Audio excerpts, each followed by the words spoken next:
Welcome to Influential Entrepreneurs, bringing you interviews with elite business leaders and experts, sharing tips and strategies for elevating your business to the next level. Here's your host, Mike Saunders. Hello and welcome to this episode of Influential Entrepreneurs. This is Mike Saunders, the Authority Positioning Coach. Today we have with us Michael Moore, who's a chartered financial consultant with CDP Insurance Services. Michael, welcome to the program. Thanks, Mike, for having me. Hey, you're welcome. I'm looking forward to learning from you because I know you do some really unique things in the industry, but get us started first with your story. What is your background and how did you get into the financial services industry in the first place? You know, I was a psychology major at college, and sales is psychology if you really think about it. And so I kind of stumbled into this profession knowing I wanted to do something, I think, sales-wise, but landing in the financial services realm and then specifically in risk and tax mitigation, it just all seemed to kind of make sense together. You know, you said a mouthful there, psychology. I teach marketing for several universities, and one of the courses is consumer behavior and buyer behavior and the buyer's journey. And it is really all about the psychology of why people make decisions. And, you know, if we understand that about our clients and prospects, no matter what the industry is. But I think that you coming with that background really serves your clients well because you're able to come to them with empathy and educate them and understand they might feel this way about a certain topic or their retirement or their wealth or, you know, reducing taxes, things like that. So that's a really neat foundation to be presenting to your clients. Absolutely. I agree 100%. So what is the main focus in your company, CDP Insurance Services? What is it that you are typically solving for your clients? What kind of clients are you working with?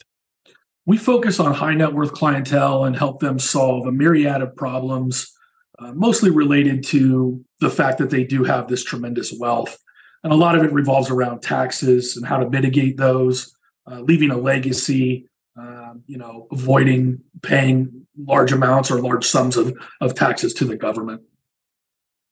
You know, it when you describe that, it reminds me of the cliche bucket with holes in it. And I know that that's really popular, but a lot of people would come to, let's say, a business advisor and go, I need to make more money because I'm not, enough isn't staying in my bank accounts. Well, maybe making more money is a wonderful thing. But first, I would think if you could stop up as much of those holes as possible from expenses and fees and taxes.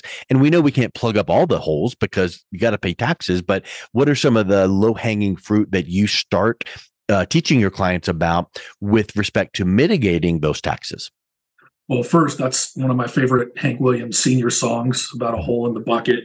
But, we talk about your CPA is technically a person that you come to and they're very reactive. You say, look, I made this much money. How do I offset my taxes? What we try and do is look forward from here and be proactive and say, well, if you do X, Y, and Z planning, we may be able to lower your taxable income. And then we try and show those clients by using those savings to do further planning that could mitigate taxes in the future as well. You know, and I think that people would hear that and go, oh, yeah, but I don't they have certain assumptions like, oh, well, I can't do it because. But you work with a lot of small business owners. What are some of the things that small business owners typically might think, oh, that might not work for me? But then when you say, take a look at this and consider that, what are some of those aha moments that you are presenting to your business owner clients? Absolutely. They don't think they look at everything as an expense as opposed to being an asset or something that's going to help offset taxes or make them money in the future. And so, we talk to them about setting up retirement plans that are tax advantaged, retaining key employees and bringing on good help. Those are all very important to the small business owner. And a lot of times they just don't think like we do because they're in the process of running their business on a day-to-day basis. And we're really in the business of looking for those I wouldn't say tax loopholes, but the way to kind of avoid some of the taxes that, are perfectly legal and inside the IRS code and totally up to par. Yeah, that's a really big point because from what I remember, and you can correct me on the actual number, but the tax code has 50,000 or 70,000 or some unholy amount of pages in it. So how in the world is the general small business owner supposed to understand that and know how to apply it to their business? So it's not loopholes like let's get into gray area. It's just there's opportunities that people just don't know about. And I think that's a huge aha for business owners to realize that if it's there and you take the tax advantage, it's not wrong. It's just there for you. But the IRS isn't going to go, hey, you know what? We're going to be processing your tax return, your file. But before we do, we noticed a 14 opportunity. They're not going to do that. So you need someone that can understand the business and then the tax code and serve up some opportunities for them to take advantage of. Absolutely. And, I am a small business owner and I've explored a lot of these things and use a lot of these tools myself. And so it's very easy to convey that to another business owner. It's just, look, you're in textiles. I do financial services, but we are both small business owners. We are kind of set up either the same way or a little bit differently. But I mean, there's only a few ways that you can, be set up as a business, sole proprietor, LLC, corporations. And so once you kind of understand all of those various entities and how they're taxed, you can really find some strategic plans that will fit whatever your small business is. And I would venture to say that most small business owners like yourself, myself, we feel like, you know what, I am just burning the candle at both ends. I can't put in another ounce of energy of hours because I'm just grinding it out. So when you come to them and say, if we can show you how to take advantage of and mitigate taxes and lower this and that and the other, all of a sudden it's like, wow, that's a breath of fresh air because I'm working the same amount of effort or hours, if not a little bit less, but now I'm having more cash flow and cash to do things with that are now my choices, whether it's, planning for my legacy or taking care of my employees, but it's that stress and that load that's off of their shoulders. Is that what you're finding when you're working with some of your clients? Absolutely. I think the old adage in business is, do what you do well and then hire people to do the rest of the stuff. And a lot of business owners, they don't do that. And that's one of the first things we try and show them is, look, you're the main driver behind the revenue in the business. You're the sales guy. You're the tech. You're the hands-on builder guy. You're not the secretary. You're not fielding calls. You're not returning the emails. You need to offload that onto somebody else, which frees you up to continue to do what you do best, which is drive revenue. And we really try and make that easy for them to understand. Yeah. And you're not going to come in and say, and plus we're business coaches can help you drive revenue with this package or that. You're not doing that, but you can show them how to increase that cash flow by mitigating taxes and expenses. That's great. Which we covered. There's another thing that you said that I don't want to gloss over because I think it's a big piece that business owners don't recognize the opportunity, but with specific financial tools and products and packages, we don't need to get in the weeds of how it works or whatever, but talk a little bit about how you can show a business owner how to recruit and retain top talent. Because when you can bring in and keep top talent, now all of a sudden you're just throwing grease on or gas on the fire because now this top talent is bringing in the revenue and they're staying with you longer. And if you can do that with some financial instruments, that's a huge win. Yeah, totally. And, it's not only, it gives you maybe an exit strategy for your business by having these people that you've taught and brought up in the business and they've stayed with you all these years. And it really does become, like you said, a revenue driver.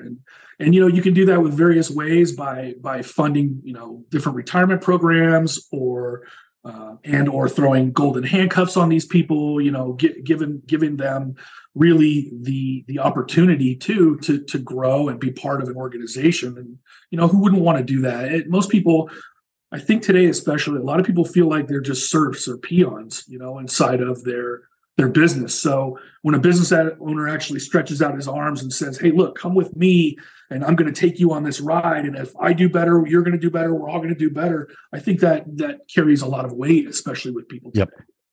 Yeah, it really does. And, you mentioned another keyword, exit strategy. And I think a lot of individuals don't think about retirement till the very end, or a business owner think of, exiting their business till the very end. But there's some really specific strategies that we don't need to go deep on. But I think planning for an exit and having resources available for a strong exit gives you opportunities and options, and some of these financial tools that you're providing them, boy, that sets the stage a series of years ahead of the exit so that they can go, okay, now we've got plenty of opportunities for this strategy or that strategy. So talk a little bit a bit about how that works for a business owner. Yeah, I think most people that are small business owners think that their family is going to take it over at some point. And I forget what the statistic is, but 50 or 60% of those businesses that go to a second generation, a third generation, oftentimes don't make it. And, it's not that the heirs are bad people, but they sometimes don't have the drive that mom and dad had, or grandma and grandpa. They don't have the passion. They grew up, in a more affluent lifestyle, didn't have to, work and pound the pavement like their forefathers did. So, you can always plan for, yes, my children are going to take over my business or somebody in the family. But like you said, setting up some of these plans prior to you even start to think about selling your business makes your business so much stronger and more attractive to somebody that may want to buy it in case, the second, third generation doesn't want to run it. Yeah, it reminds me of the book. Have you ever read the book Built to Sell? I have not. Excellent book. And it's one of those written in fictional storybook format. But basically, it's this business owner that goes, I'm done. I'm getting out of my graphic design business. And he gets this business advisor to help him sell the business. And he goes, okay, well, first we need to make sure that it's in the right, looks good for the buyer. And long story short, they put in some great practices and systematize the business. And all of a sudden, it's like, do I really want to sell? But you need to do these things ahead of making these exit decisions, because if you wanted to do strategy A, B, or C, A and C might not even be possible unless you had done some things ahead of time. So it all really gets back to that pre-planning, and don't wait until your age, whatever, to plan, retirement, because it's like, oh, the runway's only 2 or 3 years. We needed, 6, 7, 8, 9 years to have doing some of these things. So exit planning is huge. That helps the legacy of the business. And that also ties into that legacy for the owner, the business owner on the personal side. So talk a little bit about what you're able to provide some guidance for your clients when they're business owners to help both drive that legacy for the business. Maybe they're going to set up some charitable remainder trust for employees. Maybe that then allows them to, step back and provide some legacy cash, distribution for family. So, talk a little bit about how that helps, that two-pronged approach. A lot of small business owners and high net worth clientele, I would say, really have a focus on what their legacy is. What are they leaving behind? And there's a lot of different ways that you can make an impact. Like you said, charitable remainder trusts, giving to your church or the university that you went to that you felt like gave you the leg up. And you really have to think about that stuff, years before you decide to what that legacy is that you want to leave. But I know that a lot of clients are very concerned with that.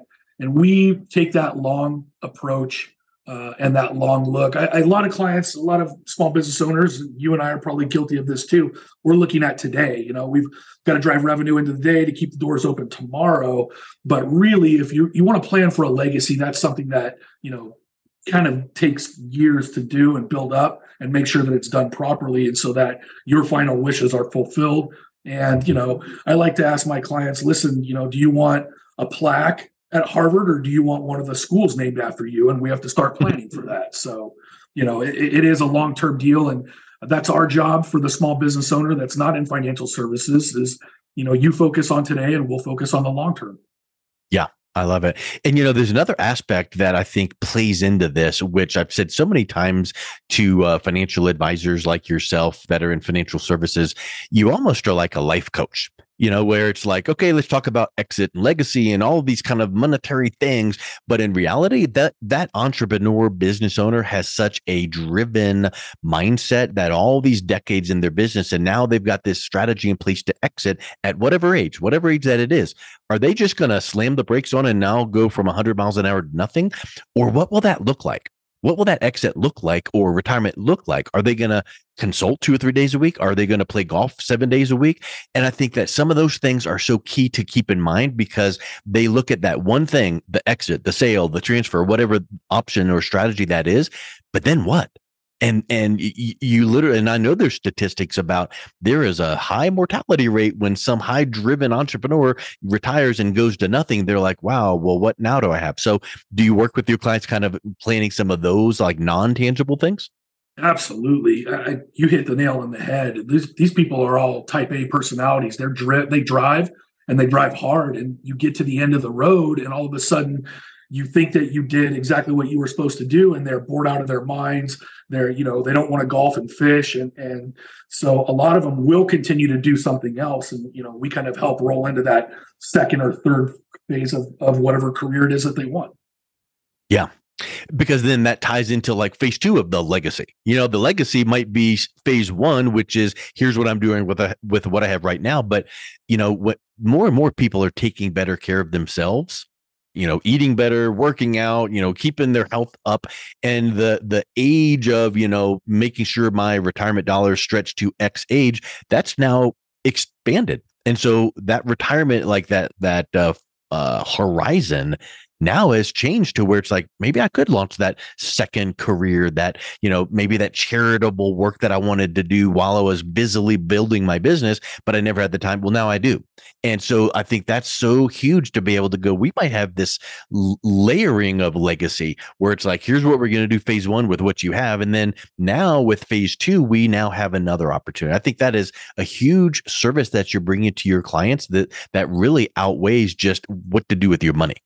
That's a great point, Mike. Agreed 100%.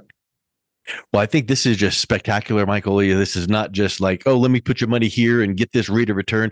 Those are all semantics. That's the easy stuff. The big stuff is, why do you want to do it? What's that legacy? What's that exit? What are some of those key strategies you can put in place ahead of time? So if someone is interested in learning more about what you do and reaching out and connecting with you, what's the best way that they can do that? Please visit my website at CDP, that's like Charles David Paul, insurance.com. Excellent. And I will make sure that link is in the show notes. And I really appreciate you coming on, Michael. It's been a real pleasure talking with you. Thanks, Mike. Nice to be here. You've been listening to Influential Entrepreneurs with Mike Saunders. To learn more about the resources mentioned on today's show or listen to past episodes, visit www.influentialentrepreneurssradio.com.